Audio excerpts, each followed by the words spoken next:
At the beginning of the movie, a woman is assisted by her mother-in-law and a midwife as she gives birth. After the delivery is completed, the midwife leaves for home. Soon after, the baby's eyes turn red, and a supernatural voice calls her Maryam. The screen then cuts to the real Maryam. She says this is a story she has never shared before, not because she was afraid, but because she was never alone. She explains that someone has always been with her, a presence that loves her, a presence so powerful that she is afraid to say his name out loud, believing he is standing right behind her. The film then cuts back to her childhood. A few children watch young Maryam from their classroom, whispering that she is always alone and that she spends time with demons. Maryam speaks to someone invisible, asking why the other children refuse to play with her. She tells him that they call him evil, even though he is kind to her, and often gives her money for popsicles. The children begin laughing, calling her a weirdo and mocking her for being friends with demons. Suddenly, they realize Maryam is gone, only to reappear, insisting that he is not a demon, sending the children running in fear. Later, in class, the Jinn writes in Maryam's notebook, "I will always protect you." When the teacher asks her to explain the story of Adam and Eve, she stays silent until the Jinn whispers to her. Suddenly, she speaks angrily, saying the Ifrit Jinn have existed since the time of Prophet Solomon, and that one once moved the Queen of Sheba's throne, leading to her conversion to Islam. She describes the Jinn as powerful and ruthless. Her classmates question how she knows this, asking if she's possessed, while another mocks her for being friends with demons. The room fills with laughter. The teacher tries to regain control, but Maryam insists that he is her friend and angrily calls the others evil. Then disturbing events begin to unfold as several students start harming themselves in shocking ways, repeating the same words about the Ifrit Jinn that Maryam had spoken earlier. The teacher panics and calls for help, but chaos spreads through the room. Another teacher rushes in, only to be violently thrown backward by an unseen force. Maryam begs the Jinn to stop, saying that this is cruel and that he has gone too far. Maryam is taken to Ustad Ramath, where he begins reciting prayers together with his disciples. At first, Maryam looks frightened and confused, barely understanding what is happening. But as the prayers continue, her expression suddenly changes and she begins to laugh. The Jinn speaks through her, declaring that the child belongs to him. Ramath asks who he is, and the Jinn replies that he has been with Maryam since the day she was born. When Ramath asks which tribe he comes from, the Jinn answers, Ifrit, and Maryam unnaturally rises to her feet. Ramath and his disciples continue reciting prayers, but Maryam grabs a bottle of water and drinks from it without hesitation. She then picks up another bottle and pours the water over one of the disciples, watching him react. Slowly, she steps forward until she is standing face to face with Ramath. Ramath remains unshaken and keeps praying. Moments later, Maryam suddenly collapses to the floor. The prayers continue, and a powerful wind begins to sweep through the room. One by one, the disciples start experiencing severe physical pain, collapsing as the situation spirals out of control, and the room descends into chaos. Later, Ramath explains to Maryam's mother that the Jinn connected to Maryam is an Ifrit. Yenny admits that Maryam had spoken about this before, but she thought she was only imagining things. Ramath says he does not know how Maryam became connected to such a being, but he promises that he will help protect her from now on. He then turns to Maryam and gently asks whether she likes her friend. Maryam nods and says yes. However, she did not like what he did to her classmates. She asks if he will stop bothering her, worried that the other children will no longer want to be friends with her. Ramath reassures her and tells her not to give up, and Maryam quietly nods. As Maryam and her mother leave, Farhan asks Ramath if she will be okay, and Ramath replies, "If God wills." The film then jumps forward several years. Maryam has grown up, and her mother, Yenny, tells her that the person who gave her the necklace is waiting outside. Maryam goes to meet them, but her reflection in the mirror remains behind. Begas tells Maryam that she looks beautiful wearing the necklace. She gets on her scooter, and they ride away together. However, along the way, Maryam notices an old man watching her and feels uneasy. Soon, several bamboo sticks suddenly fall across their path. Farhan quickly gets off the scooter and moves them aside.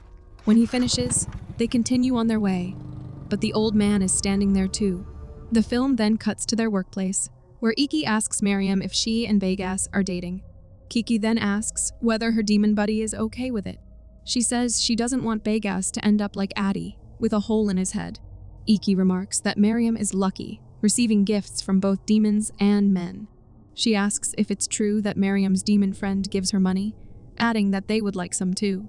Begas arrives and tells them to come with him to the bay after Maghrib. Kiki says that's where demons get freaky, to which Begas tells Maryam that she is filling in for Kiki.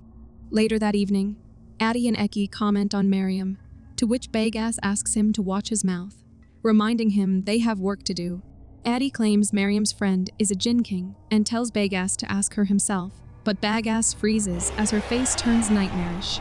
Meanwhile, the real Maryam is still at the fish farm when someone suddenly shouts that people at the bay have been possessed.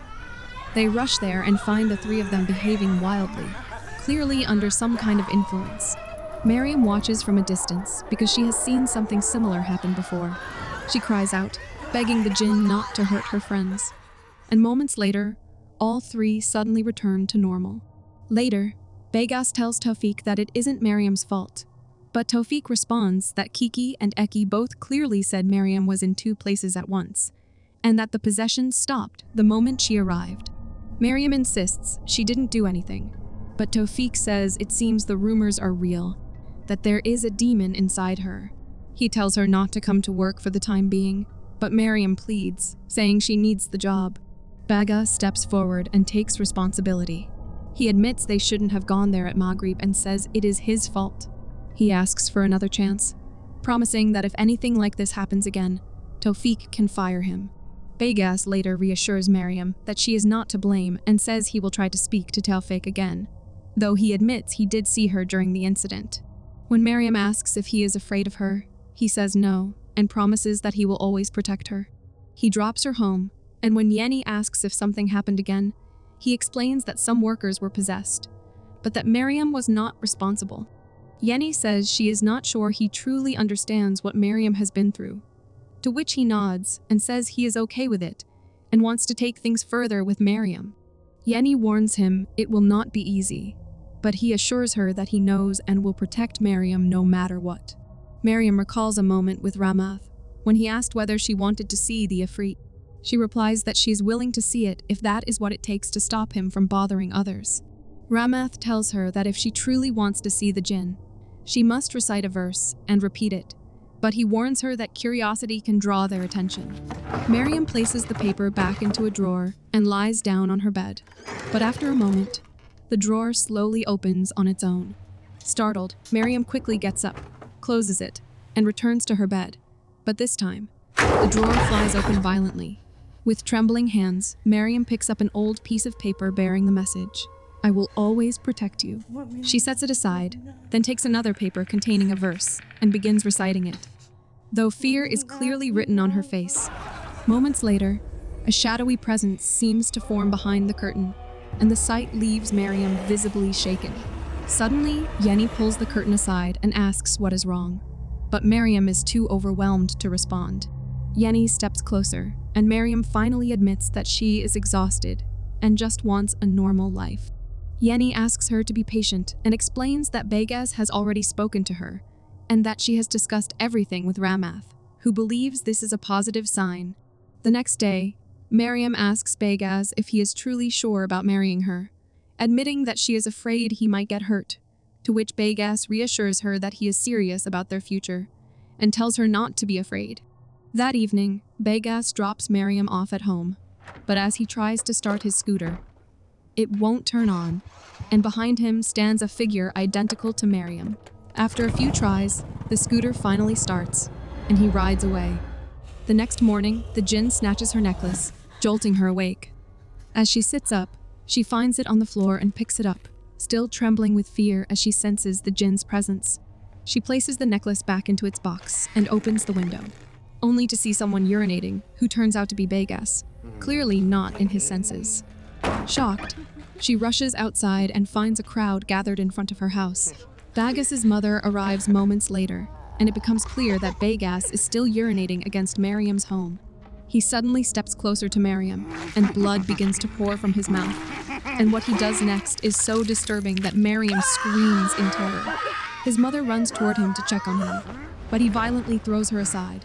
The horror drags on as he continues hurting himself, and everyone watches in terror until he collapses. Later, at Begus's burial, his mother blames Maryam for his death and orders her to leave. As Janji takes her away, a girl grabs Ramath's hand and, in an eerie voice, threatens him. But Ramath calmly says life and death belong only to God. Overwhelmed by everything that has happened, Maryam breaks down and reaches a dangerous emotional point, while her mother desperately tries to stop her. Moments later, Ramath arrives and urges her not to blame herself. Maryam asks what they can do, insisting that Begus died because of her, but Ramath tells her never to give up, warning that this is exactly what Afraid wants. Just then, Ramath senses a presence nearby and strongly declares that humans are stronger than Jinn. That night, Ramath tells his student Rizki that he will be praying until dawn, and asks him to make sure no one disturbs him. He then tells Rizki to inform Farhan to come see him as soon as he arrives. Ramath prepares to begin his prayers, unaware of a shadow lurking behind a curtain. He picks up his tasbih and starts reciting, but a voice begins repeating his words. Expecting something like this, Ramath ignores it and continues praying. After a while, he turns to confront the presence, which keeps speaking about humans who once sought protection from beings like it. Ramath calmly says he knows who it is and asks what it wants, to which the shadow slowly rises and reveals itself in Maryam's form. It then suddenly appears right in front of him and asks whether he truly believes this is enough to separate it from Maryam. The lights then flicker before the place is plunged into complete darkness. Maryam wakes to find Ramath beside her bed, gently asking if she has prayed, and she says she only wants to worship in peace and live a normal life. Ramath reminds her that God helps those who pray and endure, urging her to stay strong. As he gets up to leave, Maryam asks what she will do without him, to which Ramath replies that he is only a servant. It is God who has been helping her, and God always will. Maryam then wakes up and realizes that Ramath is not in this world now. Later, at Ramath's burial, Farhan tells Maryam to be strong, and she stands still as the weight of Ramath's absence settles into her silence. When Maryam returns home, she angrily confronts the unseen presence, asking what it wants. She says it is attached to her, so why does it keep bothering others? Overwhelmed, she asks if it wants her gone, but her mother tries to calm her, urging her to seek forgiveness and trust in God.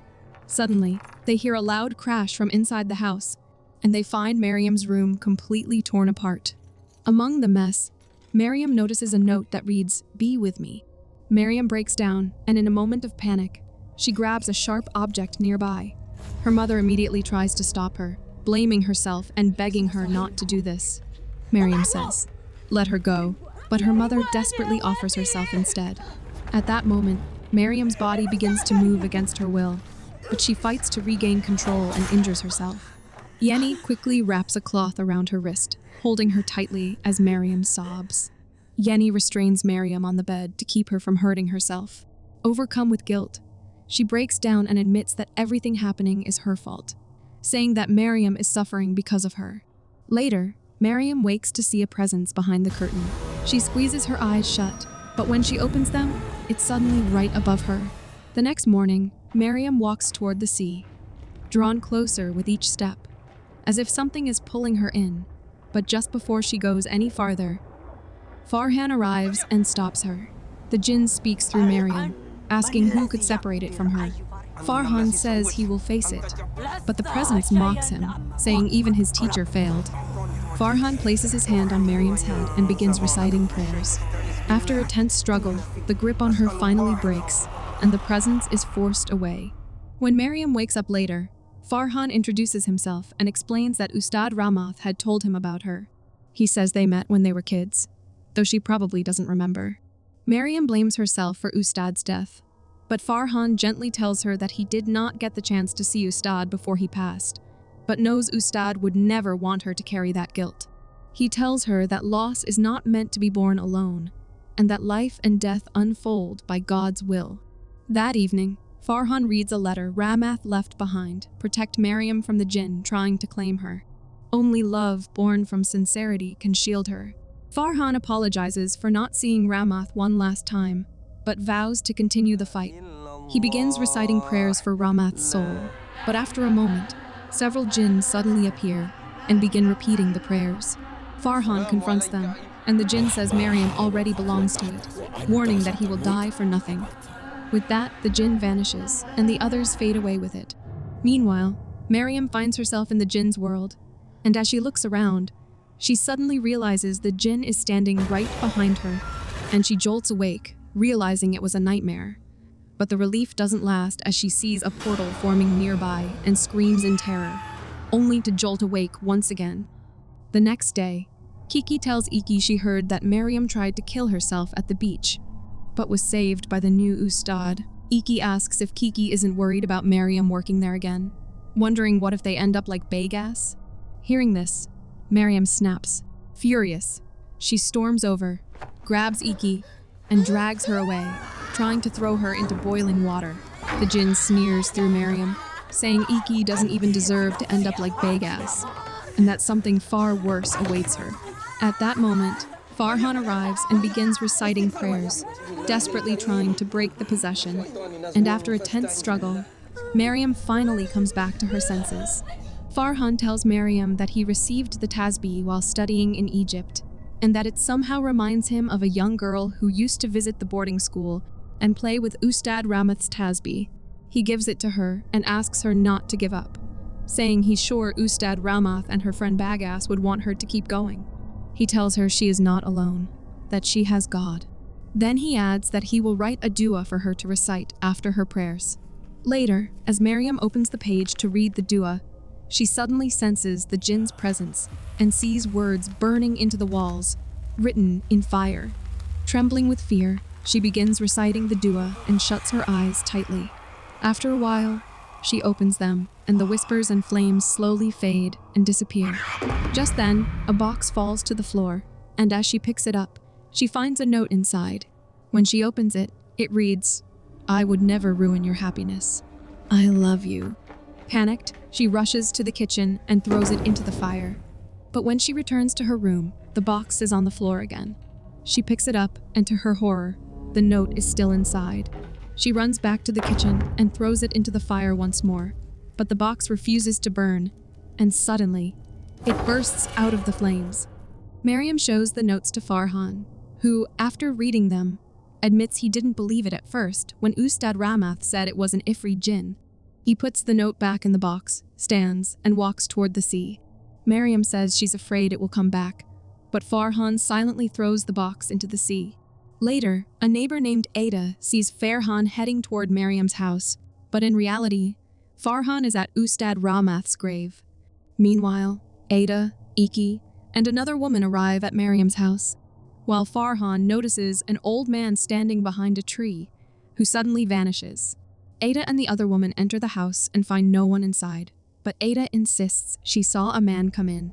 Iki says no one is in the back, when suddenly, the doors and windows slam shut, and Maryam, possessed by the Jinn, rises in the corner. Ada and the woman begin to choke, blood spilling from their mouths, and as Iki steps forward to help them, the Jinn violently shoves her, smashing her into the window. Hearing the commotion, Maryam rushes inside, only to freeze in horror at what she sees.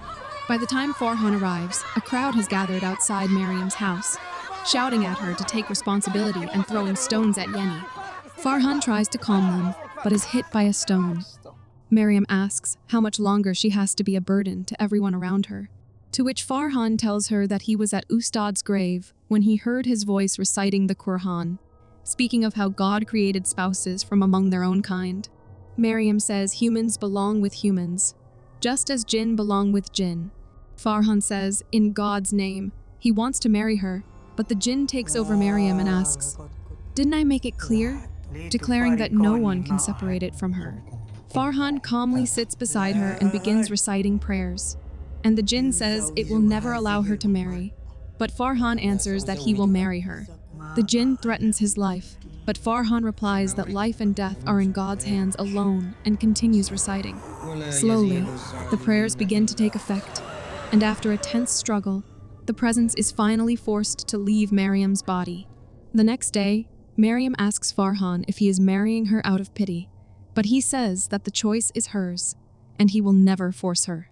He tells her that God always makes a way, even when it isn't the one we expect, and that he will love her for God. Just then, a supernatural voice begins to whisper Maryam's name. Startled, she runs, but the voice follows, telling her that Farhan's love isn't real. When Maryam reaches home, the voice whispers her name again, and to her horror, she sees the Jinn looming right above her. She begs it to stop interfering with her life, but it responds by saying that it loves her more than anyone ever could. Maryam says that she will marry Farhan and sits in a corner, beginning to recite prayers.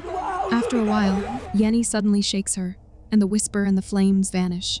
Later, when Maryam reaches for her prayer clothes, the light in the washroom suddenly goes out. The Jinn then calls out her name, and before she can react, she is pulled inside the bathroom. When Maryam doesn't return, Janji grows worried and goes looking for her. She checks inside and around the washroom, but Maryam is nowhere to be found. Janji rushes back to the prayer hall and tells Farhan that Maryam is not in the wudu room. Farhan asks Janji if she gives her blessing for him to marry Maryam. She says that she does, but Maryam is not there, to which Farhan replies that he can marry her, no matter where she is. Meanwhile, Maryam wakes up and finds herself in the Jinn's realm. Panicked, she searches desperately for a way out.